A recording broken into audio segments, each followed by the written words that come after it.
नमस्कार, मी तेजल चौकेकर खोत. भाग्य परिवर्तन या विशेष कार्यक्रमात तुम्हा सगळ्यांचं मनापासून स्वागत करते. आज आपण ज्योतिषशास्त्राच्या मदतीने जाणून घेणार आहोत की घरातील मंदिरं आणि मंदिरातले देव कोणत्या दिशेला असावे. तर आपल्याला मार्गदर्शन करणार आहेत आणि उपाय सांगणार आहेत आचार्य सुनील कुमार सर. सर, तुमचं लोकशाही मराठीमध्ये खूप खूप स्वागत. खूप खूप धन्यवाद. सर, तुमच्याकडून आम्हाला माहिती मार्गदर्शन हवंच आहे, मात्र प्रेक्षकांना तुमची थोडक्यात ओळख करून देते. आचार्य सुनील कुमार हे गेली 22 वर्ष भाग्य परिवर्तनाच्या माध्यमातून घरातील प्रत्येक अडचणींवर योग्य आणि फलदायी मार्ग दाखवत आलेले आहेत. संपूर्ण महाराष्ट्रासह अमेरिकेत, कॅलिफोर्निया, दुबईपासून देशात दिल्ली, गुडगाव, हैदराबाद, गोवा व इंदोर आणि महाराष्ट्रात छत्रपती संभाजीनगर, पुणे, नाशिक, मुंबई इथे त्यांचे अनेक सेंटर्स आहेत. आपणास आपल्या कुठल्याही प्रकारच्या समस्यांवर हमखास उपाय हवा असल्यास स्क्रीनवर दिलेल्या फोन नंबरवर संपर्क साधून आपले शंका निरसन करून घेऊ शकता. चला तर मग चर्चेला सुरुवात करूया. गुरुजी, माझा पहिला प्रश्न असा आहे की आपण आपल्या राहत्या घरात एक छोटंसं मंदिर असतं. आपण मंदिर ठेवतो, देवाची श्रद्धा असते आपल्या प्रत्येकाची. पण घरातील मंदिरात कोणत्या देवाची मूर्ती ठेवावी नक्की हे प्रत्येकाला समजत नाही. तर ह्यावर काय सांगा? सगळ्यात महत्त्वाचे जे प्रश्न आहेत की कोणती मूर्ती ठेवावी आणि कोणती मूर्ती, ज्या मूर्तीला जर तुम्ही मंदिरात ठेवला तर कधी कधी तुमचे जे चांगले दिवस आहे ना ते वाईट दिवसमध्ये कन्वर्ट होऊन जातं, म्हणजे दुःख दारिद्र्य येऊन जातं. गणपतीची मूर्ती मंदिरात नक्की ठेवायच्या. म्हणजे जर तुमच्या घरी सगळे देवी देवता आहेत आणि गणपतीची जी मूर्ती नाही आहे तर तो देवघर जे आहे तो एकदम म्हणजे शून्यसारखं आहे. तिकडे जर तुम्ही पूजा केली तर तुम्हाला त्या पूजामध्ये कधीच कार्यसिद्धी भेटणार नाही, यश भेटणार नाही, कोणतंही फल भेटणार नाही. आणि नंबर 2, जे राहू आणि केतू जे ज्योतिषचे क्रूर ग्रह आहेत त्यांची मूर्ती कधीच ठेवायच्या नाही.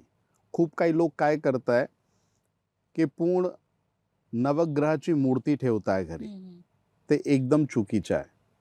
तुम्ही गुरु, चंद्र, सूर्य, शुक्र, बुध हे मूर्ती सगळी तुम्ही ठेवू शकता.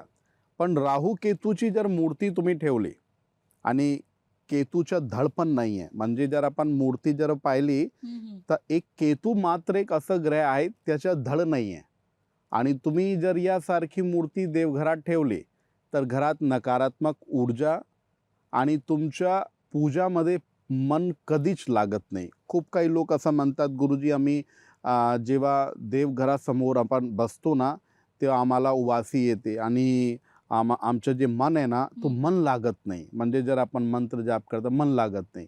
तर याचा अर्थ असा आहे, काही ना काही देवघरात जे तुम्ही मूर्ती वगैरे ठेवलेली आहे तुम्ही नक्की बघा, तिकडे काही ना काही प्रॉब्लेम आहेत, म्हणून तुमचं मन पूजामध्ये, जापमध्ये, पाठमध्ये लागत नाही. नक्कीच, म्हणजे आपल्या घरातल्या मंदिरात गणपती बाप्पा असणं खूप महत्वाचं आहे. नक्कीच. सर, मला पुढे असं विचारायचं की घरातील मंदिरात नेमकी किती उंच अशी मूर्ती ठेवता येईल? खूप चांगला प्रश्न आहे. खूप काही लोक खूप मोठी मोठी मूर्ती ठेवताय. मोठी मूर्ती ठेवणं असं नाही आहे की तुम्ही मोठी मूर्ती ठेवली तर तुम्हाला मोठं फल भेटणार आहे. नाही, तसं नाही आहे. घराच्या जे देवघर आहे त्या देवघरात तुम्ही 6 इंचची मूर्ती तुम्ही ठेवा.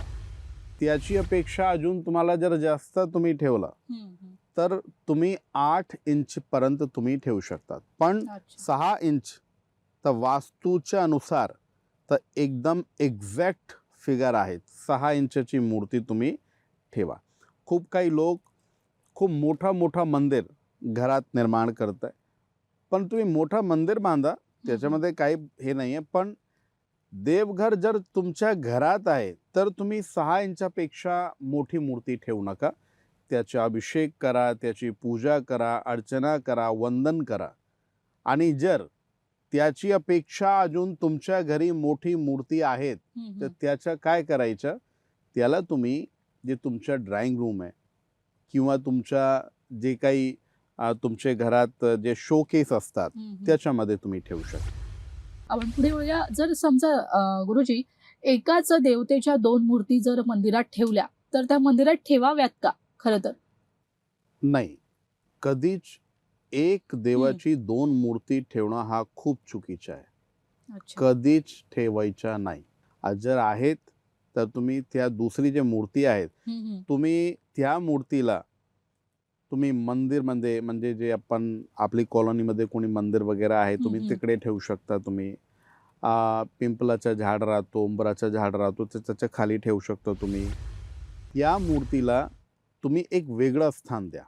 पण अच्छा. मंदिरमध्ये म्हणजे देवघरात तुम्ही 2 मूर्ती ठेवू नका. कधी-कधी खूप काही लोक असतात ते शिवलिंग. आता तुम्ही एक प्रश्न केला होता की मूर्तीची म्हणजे हाईट किती, उंची किती हवी, तर खूप काही लोक काय करतायत ते शिवलिंग पण खूप मोठा शिवलिंग ठेवतायत. तो पण चुकीचा आहे. नाही करायचं असं. तुम्हाला शिवलिंग पण ठेवायचं, तुम्ही खूप छोटा शिवलिंग ठेवा. आणि मनात कधी तुम्ही अशी शंका निर्माण करू नका, जर कोणी पाहिलं तर काय समजेल, म्हणजे त्यांना असं वाटतं बाबा आणि की खूप छोटे-छोटे देव ठेवले. नाही, तसं नाही आहे. लोकांना माहिती आहेत आणि ज्या लोकांना माहिती नाही आहे आणि जर तुम्ही असं केलं, म्हणजे तुम्ही वास्तूविरुद्ध, शास्त्रविरुद्ध जर तुम्ही कृत्य केलं, तर त्याचा परिणाम पण तुम्हाला भोगावा लागेल. जे पाहणारा माणूस आहे त्याला काही भोगायला काही ते नाही आहे, पण तुम्हाला भोगावं लागेल. म्हणून तुम्ही जे शास्त्र संमत जे उंची आणि शास्त्र संमत जे विषय आहेत, तसं मूर्ती ठेवावी. आणि आपल्या घरात, आपल्या मंदिरात मूर्ती किती उंची आणि 2 मूर्ती कधीच ठेवायच्या नाही, हा एकदम चुकीचा आहे. आणि याच्यामुळे कधी-कधी तुमचं जे सद्भाग्य आहेत, ते दुर्भाग्यामध्ये कन्व्हर्ट होऊन जातं. सर आपल्याला एक फोन आलेला आहे. कोल्हापूरवरून मारुती यांचा फोन आलेला आहे. मारुतीजी तुमचा प्रश्न विचारा. हॅलो, घरात शांतता मिळाली पाहिजे. मारुती, तुमच्या बेटा जन्म तारीख सांगा मला. 1456 आणि जन्मवेळ माहिती आहे तुम्हाला? ते काय माहिती नाही साहेब. अच्छा. जवळजवळ माझं 68 वर्ष वय आहे. अच्छा. आणि जन्म ठिकाण? तिघीनाळ गाव आमचं तिघीनाळ म्हणून गडिंग्लज तालुक्यात. मारुती, सगळ्यात महत्त्वाचं मी तुम्हाला सांगू इच्छितो की तुमची जी रास आहे ना, ते सिंग रास आहे. आणि सिंग रासच्या स्वामी जे आहे ते सूर्य आहे. ठीक आहे. आणि तुम्हाला पण माहीत असेल, मी तुम्हाला 1-2 प्रश्न विचारतो. घरात खूप म्हणजे कलेश खूप आहे ना घरात, म्हणजे भांडणं, अशांतता खूप आहेत ना? हो. खूप अशांतता आहे. आणि दुसरं म्हणजे घरात अशांतता एकदा निर्माण झाली की तुम्हाला पण खूप चिडचिड होती आणि तुम्हाला पण राग येतो. कसं काय, तुमच्या स्वामी सूर्य आहेत. ठीक आहे. आणि जे राग येणं आणि जे भांडणं घरात सतत जे चालू राहतो ना, त्याच्या मागे कारण दुसरं काहीच नाही आहे. जे दुसरे लोकांचे विषय आहेत, त्या विषयांवर आपण चर्चा करतो घरात. आणि म्हणजे ह्या जे भांडणं आहे ते आपल्यामुळे नाही, ते लोकांमुळे घरात जास्त भांडणं चालू आहे. ठीक आहे. आणि म्हणून घरी लक्ष्मी टिकत नाही, घरात पैसे आले ते पण निघून जात आहे. तर घरात शांतता निर्माण करा.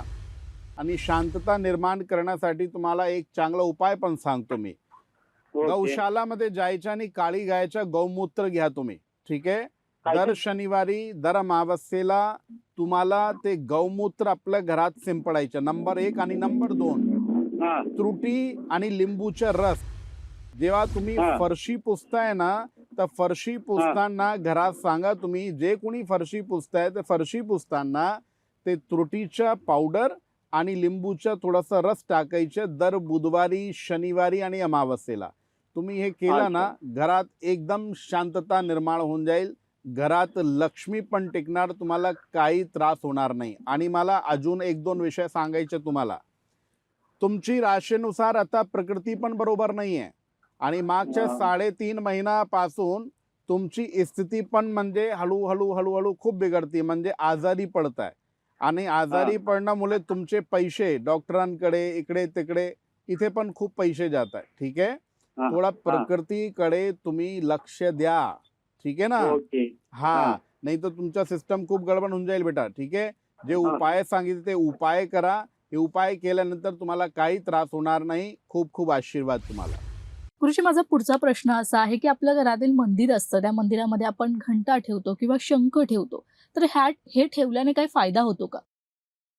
खूप महत्त्वाचा हं. प्रश्न तुम्ही केलाय.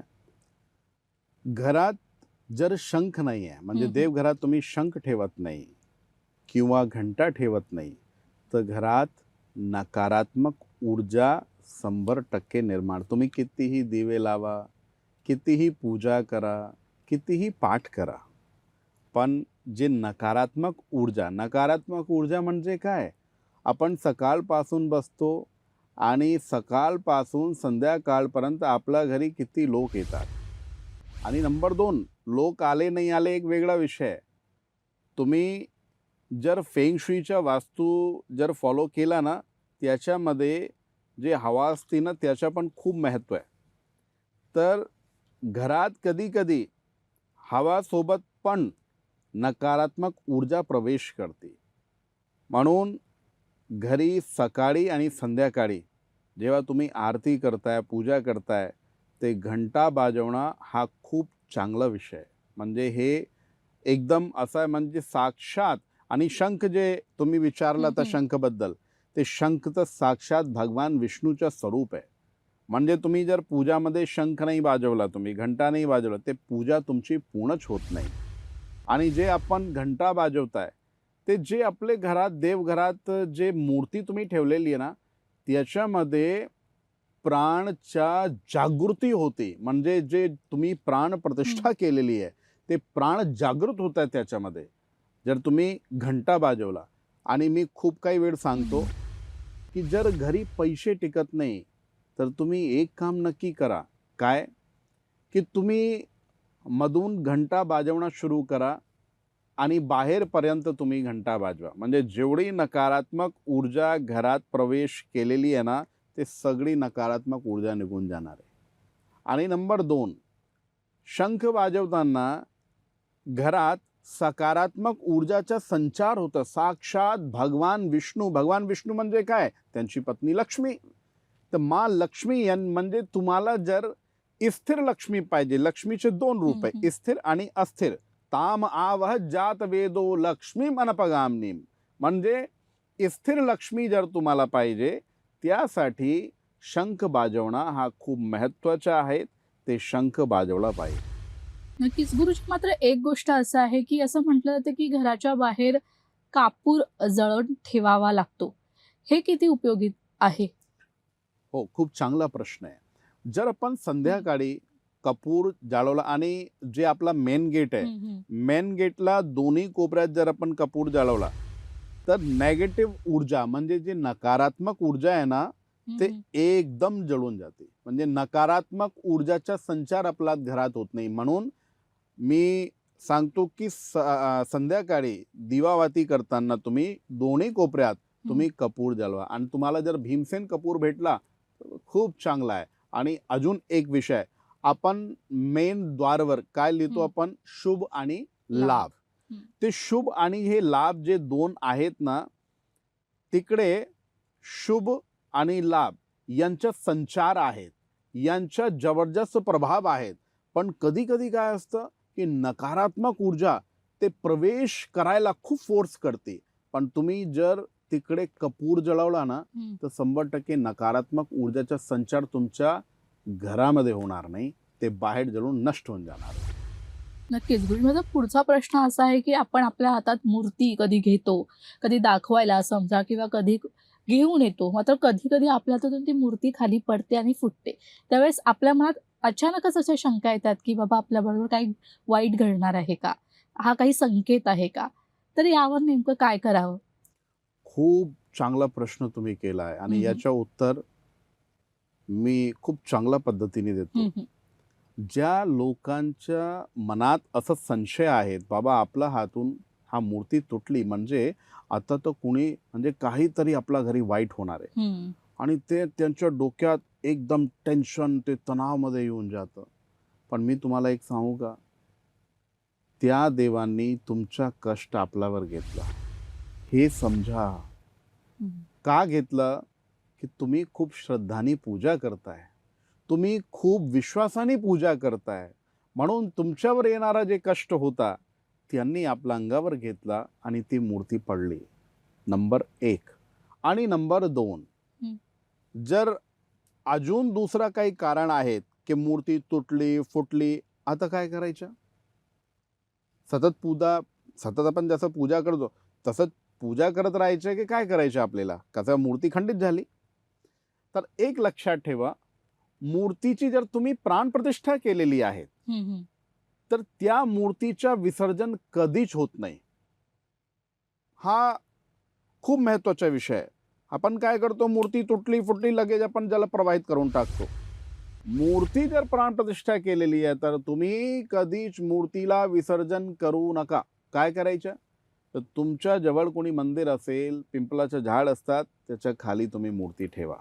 आणि मूर्तीची जर तुम्ही प्राणप्रतिष्ठा नाही केली आणि मूर्ती तुटली फुटली, त्या मूर्तीला तुम्ही विसर्जन करू शकतात. आणि कधी कधी काय, मूर्ती नाही आहे, फ्रेम आहे, आणि फ्रेम जर पडली, फ्रेम फुटली, आम्ही काय करतो, आम्ही त्या फ्रेमला जाऊन लगेच जल प्रवाहित करून टाकतो. पण कधीच असं करायचं नाही. सगळ्यात आधी तुम्ही काय करा, जे फ्रेम आहेत त्याच्यामध्ये जे काच फुटलेला आहे त्याला तुम्ही वेगळा करा, फ्रेम वेगळी करा, आणि मधली जे फोटो आहेत देवांची त्याला तुम्ही वेगळं विसर्जित करा. असं करायचं आपल्याला. आपण जे तुटली फुटली जे फ्रेम आहेत आणि ते जर विसर्जित केली तर आपण आपला दुर्भाग्याला निमंत्रण देतोय, आपण दारिद्र्याला निमंत्रण देतोय. कधी असं करायचं नाही की फ्रेम फुटली आणि तुम्ही लगेच प्रवाहित करून टाकली. नाही, त्याची एक पद्धत आहे, त्या पद्धत अनुसार तुम्ही विसर्जन करा, हे नक्की लक्षात ठेवा. निश्चितच गुरुजी, आपला दुसरा फोन आपल्याला जोडला गेलेला आहे. पोपट बन्सीलाल आपल्यासोबत जोडले गेलेत. पोपटजी, तुमचा प्रश्न विचारा. मुलीचं नाव ऐश्वर्या, ऐश्वर्या, ठीक आहे. आणि तिचा डेट ऑफ बर्थ सांगा बेटा. 14 सप्टेंबर हा 1994, ठीक आहे. आणि जन्म दुपारी वेळ 2 ते 2:15 दरम्यान. दुपारी. हो, जन्म ठिकाण अहमदनगर, अहिल्यानगर. ठीक आहे बेटा, खूप खूप आशीर्वाद. अच्छा, ऐका, तुम्ही याच्या लग्नाबद्दल तुम्ही खूप परेशान आहात, ठीक आहे. म्हणजे लग्नामध्ये खूप अडचणी आहात. मला एक सांगा, मागच्या जर काल आपण बघितलं त्याच्यामध्ये खूप लग्नाचे योग बनले आणि स्थळ जोडले, तर काही असं झालेलं आहे की एकदा म्हणजे आपण लग्न सारखा साखरपुडा सारखं काहीतरी झालेलं आहे? हो, साखरपुडा झाला होता पण तो मोडला. हा, तर याच्यामध्ये काय, कुंडलीनुसार ते एकदा लग्न तुटण्याचे योग होते. जर तुम्ही त्याच्या आधी कधी तुम्ही भेट घेतली असती तर 100% ते पण झालं नसतं. पण जाऊ द्या विषय, आता जे काही झाला ते झालं. पण तुम्हाला मी सांगतो, 2025 मध्ये ऑगस्ट पासून आणि ऑक्टोबर पर्यंत याचे लग्नाची पूर्ण शक्यता आहे, जबरदस्त भरपूर शक्यता आहे. आता एक अजून ऐकून घ्या तुम्ही, याचे गुरु हिच्या खूप निर्बल आहे. त्या गुरुंसाठी काय उपवास ठेवायचा. जर ती गुरुवारच्या उपवास, 16 गुरुवारी उपवास तुम्ही जर म्हणजे मुलीनं जर ठेवला ना तर त्याला परिणाम खूप चांगले भेटणार. नंबर 2, उंबरचं झाड असतात ना, त्या झाडाखाली 16 गुरुवारी एक दिवा लावायच्या गायच्या तुपाच्या, त्याच्यामध्ये गुळचा खडा टाका आणि 11 प्रदक्षिणा करायच्या, आणि त्या दिवशी पिवळे कपडे घालायचे, ठीक आहे बेटा. हा उपाय करायचा. आणि नंबर 2, दर पौर्णिमेला आपला महादेवच्या मंदिरमध्ये जाऊन आणि तिकडे एक दिवा लावायचा गायच्या तुपाचा, आणि कपूर, भीमसेन कपूर पण जळून घ्या, ठीक आहे. आणि 21 बिलपत्र दर पौर्णिमेला याला करायचं, ठीक आहे. तुम्ही ऑक्टोबर पर्यंत हे उपाय करा. हिच्या लग्न म्हणजे फक्त लग्न करणं आपला उद्देश नाही आहे. आपला उद्देश काय की वर पण चांगला मिळावा आणि घर पण चांगला मिळावा, ठीक आहे. हा उद्देश आपला आहे. तर ते दोन्ही काम तुमचे होऊन जाईल. खूप खूप आशीर्वाद बेटा. गुरुजी, एक शेवटचा प्रश्न आहे की आपल्या घरात मंदिर, म्हणजे आपण घरातलं जे मंदिर असतं ते कोणत्या दिशेला ठेवणं, ह्यात देखील लोक संभ्रम असतात, त्याबद्दल काय सांगा? खूप काही लोकांना अशी माहिती आहे की ईशान्य कोण जे आहे ते देवस्थान आहे, त्या देवस्थानमध्ये आपण मंदिर ठेवू शकतात. पण जे जास्त लोकांमध्ये संशय आहे ते मंदिर बद्दल नाही आहे. संशय आहे की आपण म्हणजे पूर्व दिशाकडे आपण तोंड करू की आपण देवाच्या जे तोंड आहे ते पूर्व दिशाकडे करू. तर मी तुम्हाला सांगतो, तुम्ही जेव्हा पूजा करताय ना, तर पूजा करताना तुम्ही तुमच्या तोंड पूर्व दिशाकडे, उत्तर दिशाकडे तुम्ही करा. आणि देवांची जी दिशा आहे ते ईशान्य कोण आहे, ईशान्य कोणमध्ये ठेवा. अच्छा, कधी कधी काय असतं, ईशान्य कोणमध्ये व्यवस्था जर नाही आहे तर काय करू शकता आपण, पूर्व दिशामध्ये करा, हम्म, हम्म. उत्तर दिशेला करा. म्हणजे हा एक सेकंड ऑप्शन आहे. पण ईशान्य कोण नंबर 1 प्रायोरिटी. आणि तुम्ही जेव्हा पूजा करताय तेव्हा तुमच्या तोंड हे नक्की ठेवा, लक्षात ठेवा की बाबा आपलं तोंड पूर्व दिशाकडे किंवा उत्तर दिशाकडे पाहिजे. असा पूजापाठ जर तुम्ही केला तर त्याचा फल, त्याचा लाभ, त्याचा यश आपल्याला लवकर भेटेल. नक्कीच गुरुजी, तुम्ही खूप छान माहिती आणि छान मार्गदर्शन केलं. म्हणजे घरातले मंदिर, देव आपण कुठे ठेवायचे, कसे नाही, ह्या सगळ्या गोष्टीवर खूप छान स्पष्टीकरण तुम्ही दिलंत आणि इथे आलात, खूप छान माहिती दिली, वेळात वेळ काढून आलात, त्यासाठी खूप खूप धन्यवाद. खूप खूप आशीर्वाद. ओम स्वस्ति न इंद्रो वृधश्रवाः स्वस्ति नः पूषा विश्ववेदाः स्वस्ति नस्तारिक्षरिष्टनेमिः स्वस्ति नो बृहस्पतिर्दधातु दीर्घमायुः. खूप खूप आशीर्वाद. तर भाग्य परिवर्तन या विशेष कार्यक्रमात वेळ झाली इथेच थांबायची. पुन्हा भेटूया नवीन विषयासहित. तोपर्यंत तुम्ही कुठे जाऊ नका, पाहत रहा लोकशाही मराठी.